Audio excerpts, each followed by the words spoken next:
Hey everybody, Quantum back here again, and we are in a new month of November, which means we have a new set in set 6, AZURITE, coming just around the corner at the middle of the month.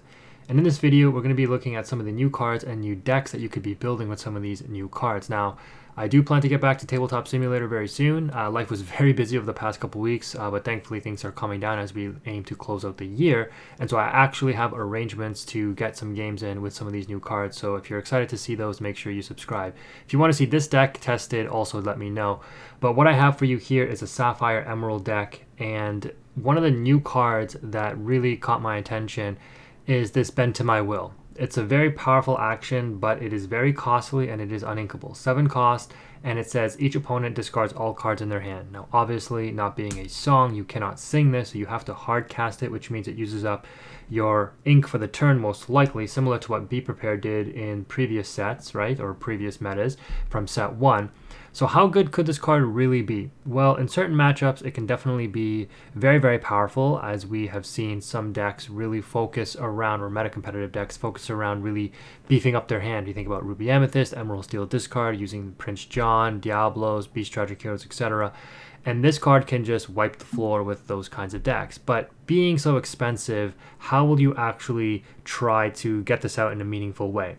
Well, you pair it with Sapphire, and what you have is a way to maybe accelerate the rate at which you can play this, right? So if you're able to turn 2 drop Tipo and then turn 4 drop Donald, maybe by turn 5 you can cast the Bend to My Will, and if your opponent's been playing one interaction in a turn, that just empties out their whole hand.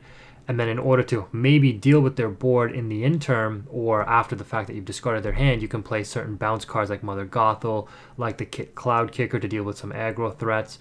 And then you have some of these songs that bounce things as well. You don't really care about giving your opponent card draw if you can sing a You're Welcome, give them a draw 2, out a threat from the board, and then force them to discard their hand by hard casting the Bend to My Will in the same turn, let's say. Now, there's a lot of things that have to go right for that, right? But, you know, the way that I've kind of outlined the way that this line of play can break down is that if you end up getting anything from a Grammatala, Hiram, Crikey, or Cricky, however you say it, Donald on board, and then you get to that 7 ink, that sets up a You're Welcome to bounce, or you don't talk about Bruno if you have one of the 2 5 costs, and then you can immediately out a threat and then force that discard, right? I mean, the Bruno discards anyways, but it outs a threat at the same time. But the You're Welcome here, maybe you even want to run 4 of this if you're really aiming to combo it with something like the Bend to My Will. Now, as usual, right, these, combo focused decks can suffer a little bit because you do need certain pieces in your hand in order to execute it. We did see Amber Emerald, for example, win with the very powerful Under the Sea combination with like Kita, let's say, right? That's a 2-card combo that wipes your opponent's board. And I was thinking about putting Under the Sea in this build, but I opted against it because I just didn't think you had enough impact strength reducing cards. Like you could play Ice Block for the Hiram. That's just another uninkable though, and it doesn't really have any impact other than maybe using it with the Under the Sea, and then you're just cluttering the deck with too many 2-card combos. So one of the best cards that Sapphire got, maybe the best card that they maybe got last set, now that I'm in retrospect looking back, is Visions of the Future. So again, my Yu-Gi-Oh players who watch this channel, Pot of Prosperity, but you can play 4 copies of it, right? Just pay 2 ink, look at the top 5 cards of your deck, and then put any card of that into your hand and the rest on the bottom of your deck. Absolutely insane card. Allows you to dig for those combo pieces very easily, and I think a lot of Sapphire decks can afford to play combo-oriented strategies because of a card like Visions of the Future. So you have ramp, you have a way to scry, to find your combo pieces, and then you're looking to execute this very powerful combo much earlier than turn 7, hopefully by turns 5 or even by 6.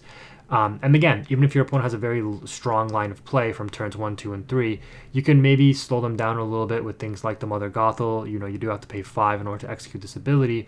Or if they're drawing in the interim, you also have the Diablo line of play to keep up with card draw. Of course, you have the Hiram as well. And that's another thing that's nice about Visions, is that you can also dig for the Diablo lines if you want, or the Hiram, right? And we know that Sapphire needs ways to get to their card draw with the Hiram, and so the Visions really help facilitate that. So you have enough cards here, including the Grammatala, that allows you to scry deep and hopefully find what you want. You have some card draw in Diablo, And then you do have some questing power on the top end.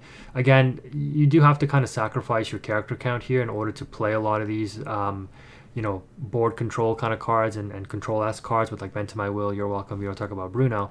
But the Cricky and the Donald here are your main questers. This deck definitely does suffer from, questing out for game, for sure, I would think. And, I'll test more in the coming days.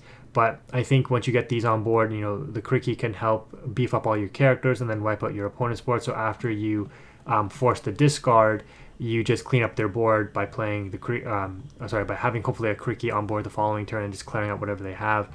And then you have hopefully a good quester on board that can help close out the game, putting your opponent in top deck mode. And again, if you're discarding their hand by turns like 5, especially if you're on the play, maybe they only have 4 or 5 ink, and a lot of their top end of their deck is not available to them because they just don't have the cards to ink and play. So that's kind of the strategy behind it. This will not be a top tier strategy by any means, but it's just something that I thought would be interesting. Want to explore some of these new cards. I'm sure there's a much better way to build this deck, but this is what we're going to start with for now. As we close out this video though, one of the other considerations is what items do you play?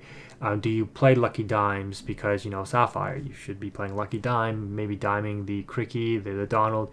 But again, I just find that a little bit too cluttersome. But you do have a card like Hidden Inkcaster, which again just helps increase the consistency of your deck, not only making your uninkables inkable.